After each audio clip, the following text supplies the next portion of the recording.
Deus abençoe. Aos visitantes também que abrilhantaram esse culto para Jesus, que Deus abençoe a vida de cada um dos irmãos, em nome de Jesus. A igreja, que é o 31 de março, minha igreja, que eu faço parte, Deus abençoe vocês, tenhamos um ano abençoado em nome de Jesus. Amém? Vocês estão animados para ouvir a palavra de Deus? Digam glória a Deus. Glória a Deus. Lucas, capítulo de número 1, o versículo é o versículo de número 34.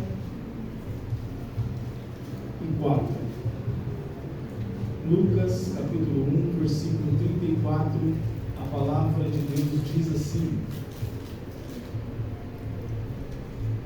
Então disse Maria ao anjo: Como será isto, visto que eu não conheço homem algum? Respondendo o anjo, disse-lhe: O Espírito Santo virá sobre ti, e o poder do Altíssimo fará sombras sobre ti. Por isso também o santo nascido de ti será chamado Filho de Deus. Eis que a tua prima Isabel também concebeu um filho em sua velhice, e este é o 6º mês para ela, que era chamada estéril. Versículo 37. Porque com Deus nada será impossível. Glória a Deus. E disse Maria: Eis aqui a serva do Senhor, faça-se em mim segundo a tua palavra. E o anjo se ausentou. Amém. Se assente glorificando o nome do Senhor. Quero compartilhar uma palavra com os irmãos desta noite. Eu peço a ajuda do Espírito Santo para que ele possa falar ao coração dos irmãos de forma especial, assim como ele já falou ao meu coração.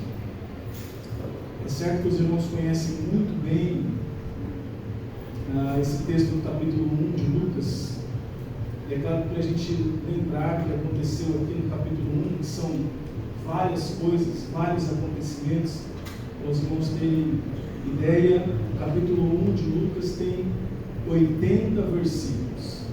Um capítulo grande, em que contém muitos detalhes, muitas passagens, muitas histórias com H, histórias verídicas, que poderíamos tirar lições para a vida inteira. Lucas capítulo 1, ele é um texto apaixonante por esses detalhes que ele carrega. Quem não conhece o escritor chamado Lucas? Nós sabemos que Lucas, o seu nome significa iluminado, aquele que é possuidor de luz. Lucas também é um dos melhores amigos de Paulo. É Lucas que é chamado por Paulo de médico amado.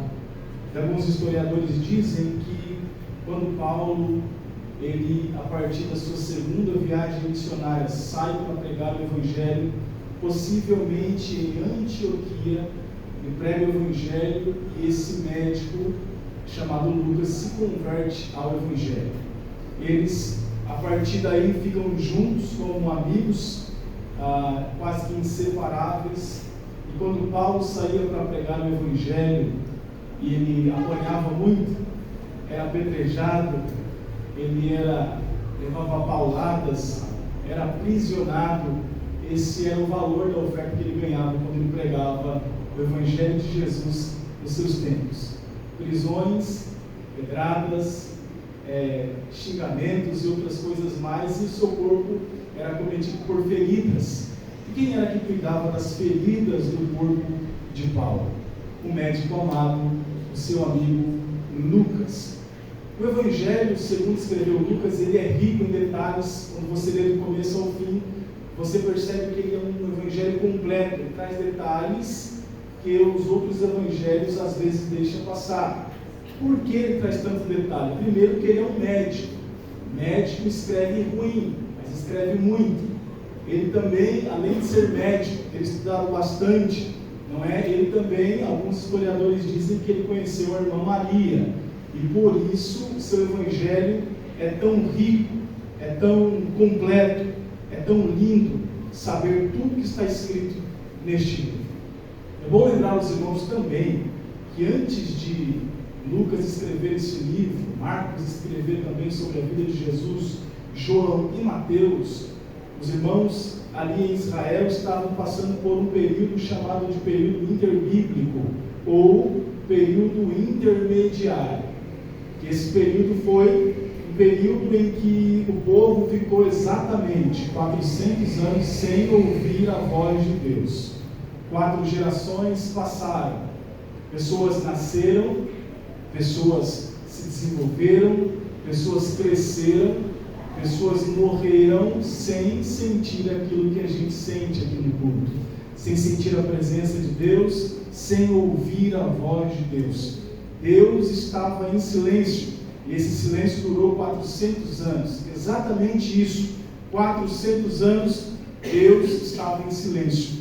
Deus não usava profetas, Deus não usava sacerdotes, Deus não usava sumos sacerdotes, Deus também não falava através de sonhos, Deus não falava também através das pedras de Urim e Tumim, que o sumo sacerdote trazia no seu peito. Eram 2 pedras que ele trazia no peitoral, e todas as vezes que ele queria saber a vontade de Deus, ele entrava no lugar santo e fazia pergunta para Deus. Se uma pedra acendia, ele sabia que aquela resposta era não. Se a outra pedra acendia, ele sabia que aquela resposta seria sim. Mas Deus não está falando, Deus não se manifesta de nenhuma forma. Mas escuta isso aqui, por favor, com muita atenção.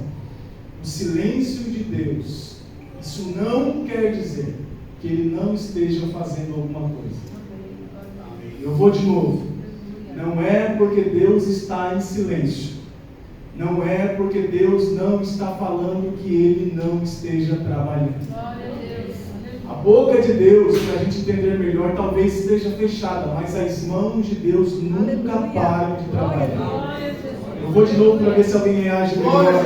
Talvez a boca de Deus esteja fechada, em silêncio, mas as mãos graciosas, misericordiosas, abençoadoras de Deus nunca param de trabalhar. Você já percebeu um bom pedreiro trabalhando? Eu sei que por aqui deve ter algum, ou um bom pintor quando ele está pintando a sua obra de arte. Você já viu ele falando com alguém? Ele fica em silêncio. E talvez, eu abro um parênteses aqui, Deus talvez esteja desenhando uma bela história para você. Glória a Deus.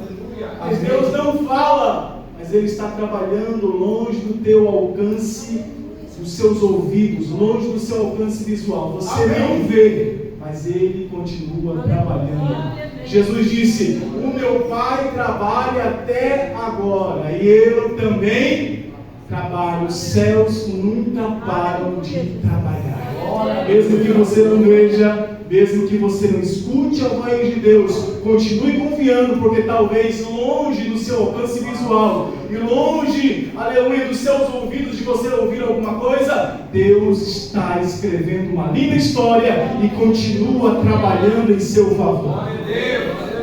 Deus está trabalhando no silêncio, só que o silêncio de Deus será quebrado. E é lindo entender, porque aqui já chegamos no capítulo 1 de Lucas. Nós vemos Lucas falando que ele preparou um compilado, um escrito para o excelentíssimo Teófilo, alguém de importância em Israel, alguém que tinha uma posição elevada, alguém que tinha um cargo especial na cidade. Por isso ele usa a palavra excelentíssimo, como se ele estivesse falando com um juiz ou alguém que possuísse certa autoridade. Ele vai dar o nome dessa pessoa, ele vai dizer: o excelentíssimo Teófilo, esse evangelho, esse compilado, essa pesquisa que eu fiz, foi feito para você. E a palavra Teófilo significa amigo de Deus. Quantos aqui são amigos de Deus? A palavra Teófilo também quer dizer aquele que é amado por Deus. Quantos aqui são amados por Deus? Então deixa eu te dar uma boa notícia. Tudo aquilo que Lucas escreveu aqui também é para você. Os milagres registrados aqui são para você. As palavras, os ensinos, tudo que Lucas registrou aqui com muito carinho, também com diz respeito a você e a sua casa. Ele interessa a Teófilo, ele tem um cuidado para preparar uma coisa quase que cronológica, desde o começo do nascimento até a subida a Jerusalém e a sua crucificação. Ele é sistemático, porque ele é um médico, e ele tem essa coisa, como Paulo, de sistematizar as coisas. Então ele faz o evangelho quase que cronológico, do começo até o fim. Aleluia, bendito seja o nome do Senhor.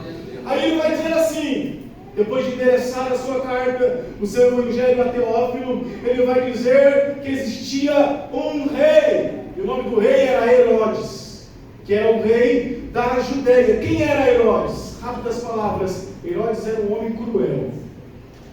Herodes era um homem truculento, assassino em série.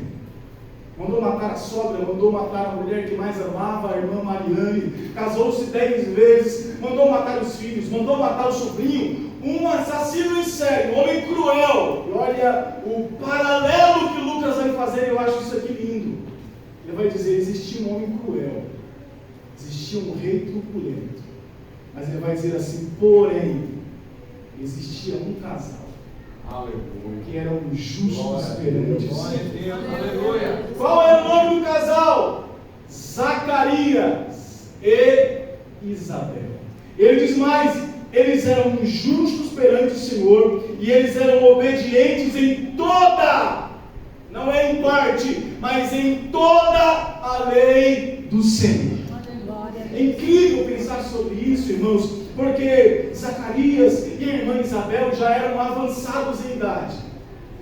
E, para piorar, além de ser avançados em idade, a irmã Isabel era estéril. E para uma mulher judia ser estéril nos tempos de Jesus era algo terrível, para os irmãos terem noção. A irmã Isabel, de forma ilustrativa, ao sair na rua, era uma mulher totalmente envergonhada. As pessoas apontavam o dedo para ela e diziam, vocês podem até ser crentes, vocês podem até servir, vocês podem ser até de descendência sacerdotal da família de Arão. E eles eram, mas vocês são estéreis, vocês não produzem nada. O pastor Rondinelli soprou no meu ouvido aqui, eu vou liberar, obrigado. Eles eram tidos como alguém que foi amaldiçoado por Deus. Olha que coisa terrível. E você vai perceber depois no cântico dela, ela dizendo, Deus me deu essa criança para remover a minha vergonha pública. Senhor. Talvez Deus te trouxe aqui essa noite para isso. Amém. Vai colocar alguma coisa dentro de você. Amém. Isso que o céu vai plantar dentro de você vai remover toda a vergonha. Amém. A irmã Isabel era estéril, não podia gerar, era zombada, era envergonhada por isso. O irmão Zacarias era avançado em idade, mas a Bíblia vai dizer, irmãos, que agora, aleluia, Zacarias vai para o templo, vai para a casa de Deus. Eu acho essa parte linda, porque todo sacerdote, esse é um detalhe importante, todo sacerdote, nos tempos de Jesus, deveriam doar 2 semanas do seu ano para o trabalho do templo. Então chegou a vez, a 8ª turma, a turma de Abias, na qual Zacarias fazia parte, chegou a hora de trabalhar no templo. Então ele ia lá por 2 semanas, ele doava o seu serviço, ele limpava, ele fazia todas as coisas, ele fazia todos os rituais que eram precisos fazer. E a Bíblia nos dá a entender que ele tinha alguns sonhos. Primeiro sonho de Zacarias, ser pai.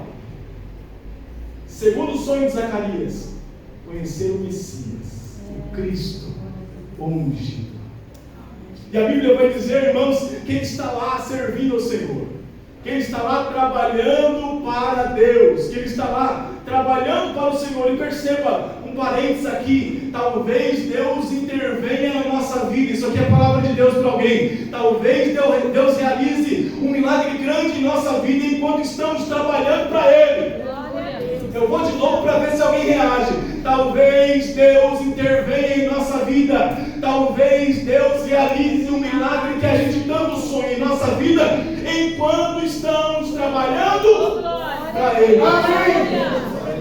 Ele está lá limpando, fazendo o seu serviço diário, doando as suas 2 semanas anuais para Deus.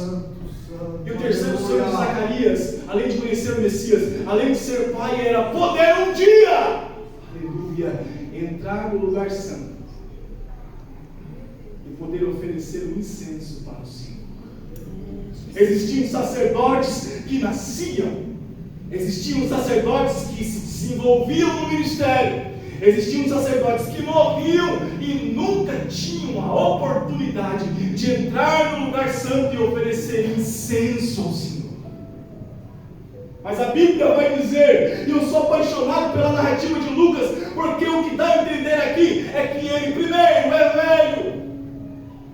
E eu começo a entrar na mente de Zacarias agora dizendo assim, lá no final da fila, você consegue imaginar a cena? Aleluia! Grava na pessoa do Salvador. Musicais. Hoje eu vou respirar, glória a Deus. Você sentiu a diferença? Lá no final da fila está o Zacarias. Senhor, você sabe que eu queria ser pai, né? Senhor, você sabe que eu queria ser o Messias. Conhecer o Messias, perdão.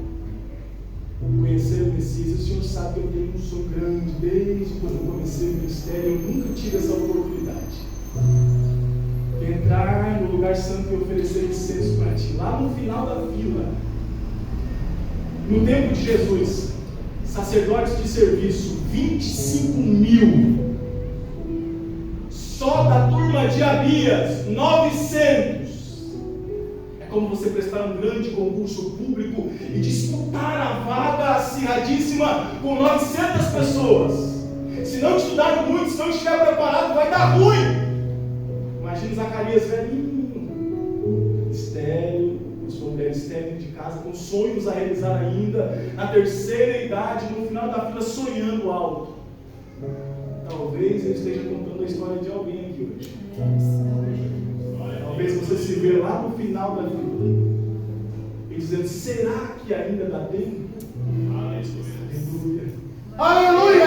Zacarias sonhando, acordado, trabalhando para Deus no final da fila.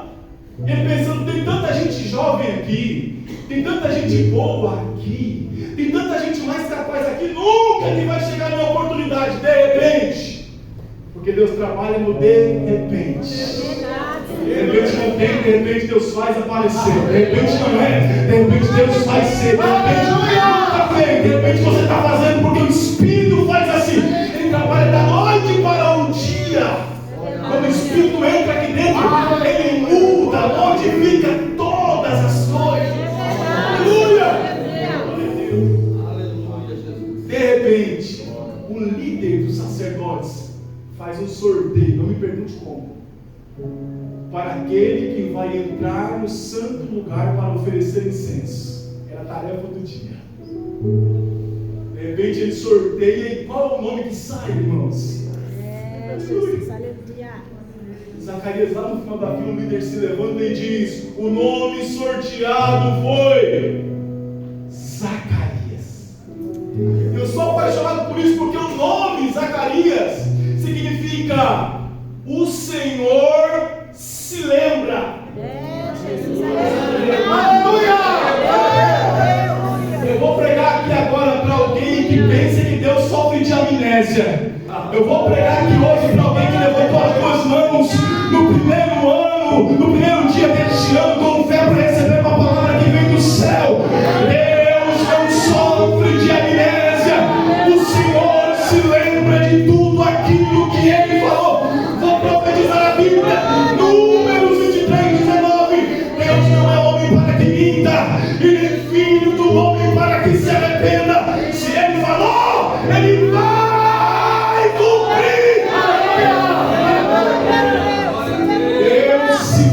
De palavras que Ele te falou, ainda quando você era jovem, quando você era adolescente, quando Deus me disse que eu seria pregador, eu tinha 11 anos,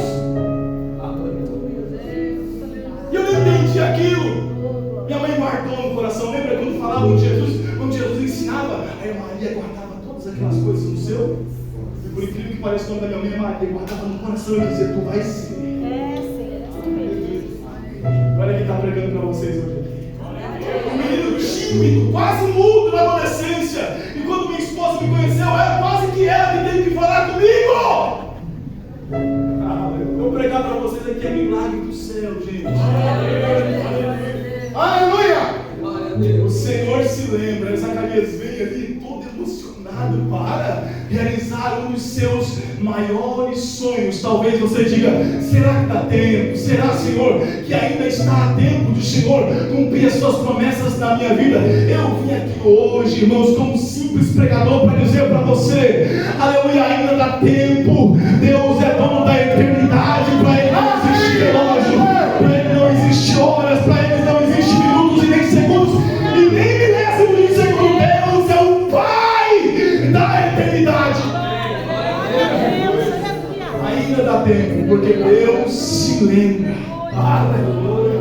Deus se lembra de tudo que Ele disse. O salmista, no Salmo 119, versículo 49, pensou que Deus tinha se esquecido e clama bem alto, cantando: Deus, lembra-te da palavra, da promessa dada ao seu servo, na qual me fizeste esperar. E que está dizendo? O Senhor prometeu e eu continuo esperando. Jesus, aleluia. O Senhor prometeu e eu continuo esperando. Amém. Eu não vou para a esquerda, eu não vou para a direita, eu não vou para frente, eu não vou retroceder, eu vou continuar no lugar da promessa. Em nome de Jesus, levante sua mão para a gente caminhar. Recebe essa palavra que vem do céu. Não se mova, não saia do lugar da obediência. Tudo que Deus falou ao seu respeito, Ele vai cumprir, porque diz a palavra que passa os céus e também passa a terra, mas todas as palavras de Deus não passarão. Deus se lembra. Ele entra todo feliz. Sonho número 1 realizado. Ele entra todo feliz para oferecer incenso no altar do incenso. O que significa incenso na Bíblia? Salmo 141, Davi diz o que significa o incenso. Apocalipse 5 e Apocalipse 8 também falam o que significa o incenso. O incenso são as orações dos santos. No Salmo 141, Davi disse: Senhor, que a minha oração suba até a sua presença como incenso. Aleluia. Que as minhas mãos levantadas sejam como sacrifício da tarde. Como era aceso o altar do incenso? O sacerdote tinha que ir lá fora, com toda a reverência, com as suas vestes sacerdotais, com o incensário na mão, tinha que ir lá fora, e essa era a única forma que esse altar do incenso deveria ser aceso, e nenhuma outra mais. Ele tinha que ir lá fora no altar do sacrifício, pegar as brasas com o alicate e colocar no incensário. Aleluia. Eu não sei se você sabe, o altar do sacrifício aponta para a cruz. É onde o cordeiro morria. Ele ia lá e carregava o incensário, voltava para dentro, para o lugar santo. Lado direito, mesa com os pães da proposição. Lado esquerdo, o altar do candelabro, com 7 hastes. E na frente, antes da cortina, o altar do incenso. Então ele, com todo cuidado, com toda a reverência, pegava essas brasas que ele trouxe lá de fora, com um alicate, colocava as brasas ali, e só depois ele derramava sobre o altar do incenso o incenso. Nadab e Abiú, os filhos de Arão, foram brincar com esse altar e Deus matou os dois. O que significa incenso na Bíblia? Oração. E também significa adoração. Eles foram acender esse altar de uma forma não correta. Eles pegaram fogo de qualquer outro lugar que não foi do altar de sacrifício. O altar, o fogo que eles levaram para o altar, a Bíblia chama de fogo estranho. E por eles terem acendido o altar do incenso com fogo estranho, Deus os matou. Todo o movimento, todo o avivamento, todo o barulho que não procede do altar do sacrifício que não procede da cruz de Cristo é fogo estranho e causa morte. Aleluia. Glória a Deus. Agora todo fogo, todo avivamento, todo barulho que a sua essência, que o seu, aleluia, que a sua essência é a cruz de Cristo, é o Cristo crucificado, é o derramamento do sangue, é a cruz, é o altar do sacrifício. Esse fogo não causa morte, esse fogo produz vida e vida com abundância. Quem recebe essa palavra? Esse fogo, esse altar só poderia ser aceso dessa forma, com fogo puro, que produz vida. O que é o incenso? Já vai terminar. Existem algumas palavras na Bíblia. A primeira palavra para incenso, estourar, palavra estranha, mas era um pingo, uma gota, que saía de uma árvore pequena, através, estourar, que era uma gota que saía de uma árvore, e essa resina que saía dela, não era de forma triturada, mas era de forma espontânea, como hortelã. Já viu? Dá uma chupadinha assim, ele exala aquele perfume. E ele estou aqui embaixo. Da mesma forma era estourar. Então ele pegava aquela árvore, triturava, ou melhor, ele pegava aquela árvore e da árvore extraía o incenso, o estourar. Segunda coisa, a ônix era um molusco marinho, fazia parte do incenso, que o sacerdote tinha que ir buscar lá no fundo do mar. Estava um mergulho profundo.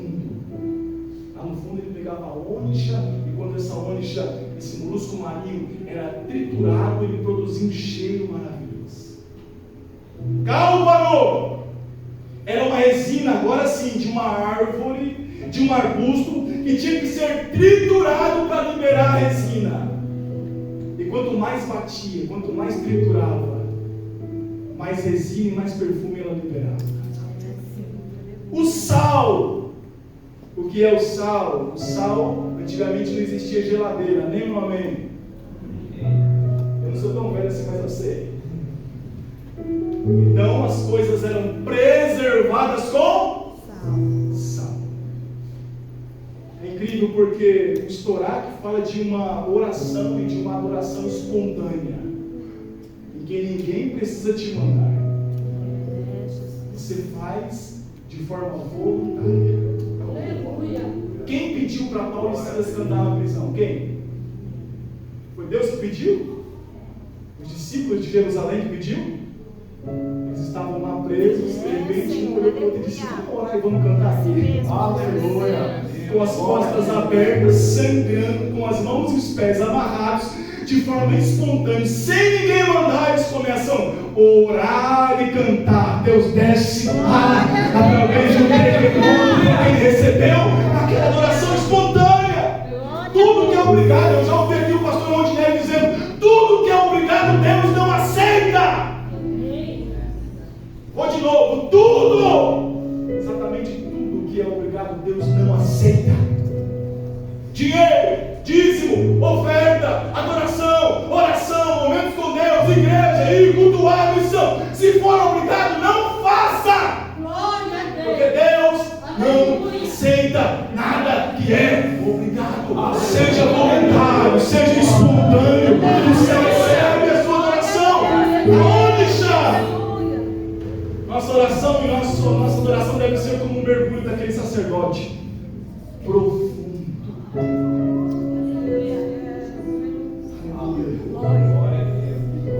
Gálbano é a árvorezinha que precisa ser triturada para soltar o perfume, para fazer a mistura para virar incenso. Que isso ensina que as melhores orações são produzidas em nós através da trituração. Já percebeu que parece que o sofrimento produz em nós uma vida espiritual extraordinária? C.S. Lewis escreveu que o sofrimento é o megafone de Deus para uma sociedade ensurdecida. E o sal nos ensina que a nossa oração e a nossa adoração a Deus devem ser preservadas para sempre. Glória a Deus. Eu termino. Ele entra em em frente ao altar, trabalhando para Deus. Uma das responsabilidades de Zacarias era orar por Israel. E perceba, por favor, guarda pelo menos isso. Não escreveu nada, se não guardou nada até agora, guarda só isso aqui que eu vou ficar feliz já. Enquanto ele trabalhava para os outros, enquanto ele intercedia por Israel, Deus ouviu a oração dele. Senhor, aleluia. O anjo Gabriel aparece do lado direito do altar. E aí a proposta e a palavra do Gabriel para ele é: Deus ouviu a sua oração. Glória a Deus, aleluia. Qual era a obrigação dele? Orar por Israel, interceder por Israel. Enquanto ele ora pelos outros, Deus atende às suas próprias necessidades. Lembra de Jó? A Bíblia diz que Deus restaurou no cativeiro de Jó quando ele orava pelos seus. Enquanto você ora por alguém, enquanto você trabalha para alguém, enquanto você ama alguém, enquanto você ajuda alguém, Deus supre as suas necessidades. Zacarias recebe uma palavra, o segundo sonho vai ser realizado. Você vai ser pai. Ninguém entendia de teologia mais que Zacarias. Vou de novo, ninguém entendia mais de teologia do que Zacarias. Ele era um sacerdote, ele tinha que dominar todo o Pentateuco de cor. De cor, ele sabia. E agora vai doer em mim mais que vocês, irmãos. Essa é a parte que não dá para dizer aleluia, diga aleluia, que vai estar valendo. Eu gosto de teologia, eu aprendo teologia, eu tenho livros lá em casa, e eu sou fã, e eu gosto, e lucro, e tal, e tudo isso é muito bom, mas só isso não basta. Verdade, Senhor. Se as letras não saírem daqui e vir para aqui no coração, de nada vai valer. Zacarias é o maior teólogo, mas como o anjo diz, agora é hora de prática, viu? Aleluia. Glória a Deus, aleluia. Zacarias não está aqui não, gente. Deus está falando é com nós, mesmo com a gente, comigo, com você. Zacarias falou hoje no culto. Deus está falando é com a gente. É hora de sair da teoria e viver o evangelho na prática. Você vai ter um filho, esperou a vida inteira por um filho. Aí o anjo diz, é hora de ter um filho. É hora de ter um filho. Sua bênção chegou. Chegou um dia tão esperado. O que ele disse? Ele decepciona esse cara aqui. Ele diz, não acredito.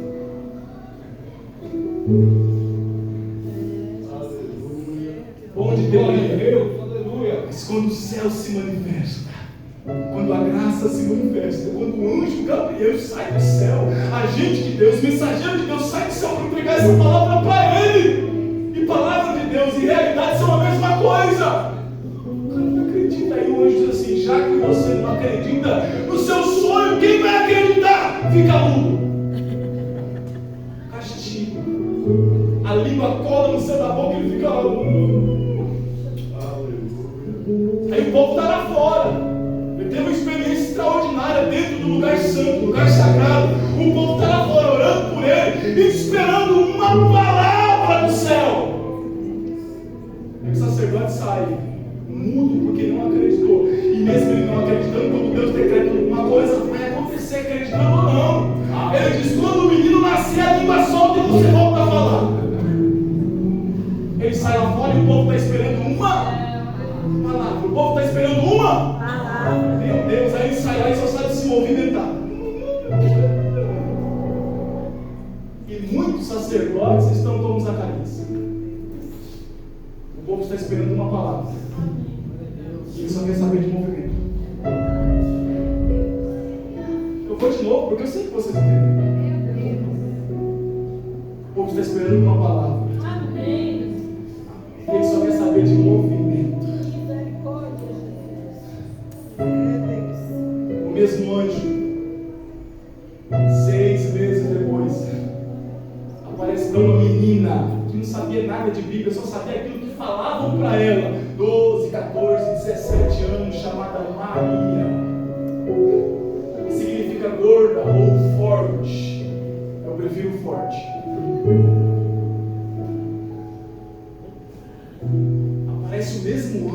mensagem igual o mocinho diz: Paz do Senhor, agraciada. Bendita és tu entre as mulheres. Entrega a mesma mensagem. Você vai ser mamãe, viu? E ela não sabia nada de teologia, mas na prática ela arrebentava. Aleluia. E o que ela vai dizer para o anjo? Como é que vai ser isso? Sendo que eu não sou casada e não conheço varão. Aí o anjo diz: é fácil. Gênesis 13:15. A semente da mulher que vai ter o poder de esmagar a cabeça do Senhor. E alguém que pode levantar a mão para o céu, alguém que pode levantar a mão para o céu. Aleluia, para exaltar o nome do Senhor que está presente entre nós. Em nome de Jesus, seja cheio dessa palavra. Deus está aqui entre nós. E o que o anjo vai dizer para ela é: não se preocupe. Eu fiquei perguntando: Senhor, mulher não tem semente, né? Que tem semente é homem. E por que está escrito semente da mulher? Glória a Deus. É o que o anjo disse. Ela pensa que vai ser através do relacionamento marital.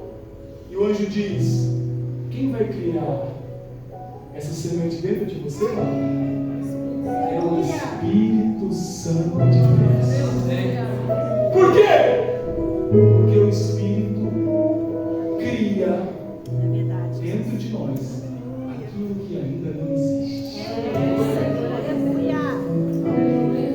Eu fico um pouco tentando entender a situação que o anjo disse, a palavra, mas ela me deixa encantado, porque ela diz assim, ao contrário de Zacarias, ela diz: não estou entendendo muito bem o senhor está falando dessa semente, mas eis aqui disposição. Jesus, aleluia. A serva, dulos, escravo, ela anula a vontade dela, mesmo correndo risco de vida, para fazer a vontade de Deus.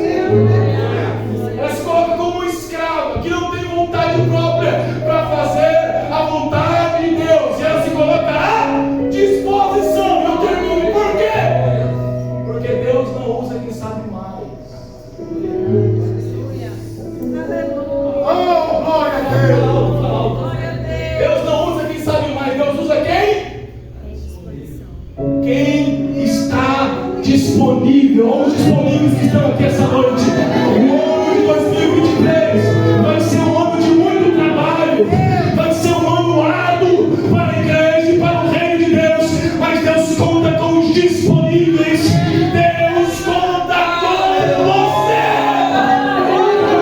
Incline a sua cabeça, nós vamos orar.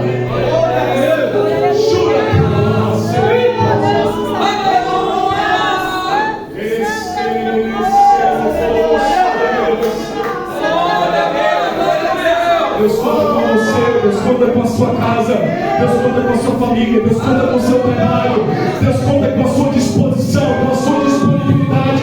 Deus não usa quem sabe mais, Deus usa os disponíveis. Se coloque de pé, nós vamos orar. Aleluia! Tem alguém preocupado aqui essa noite?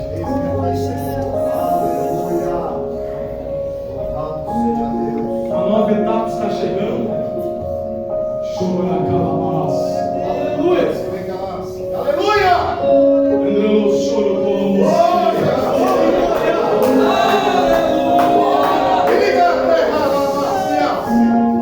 e o céu está falando com essa igreja. Você não depende de homens.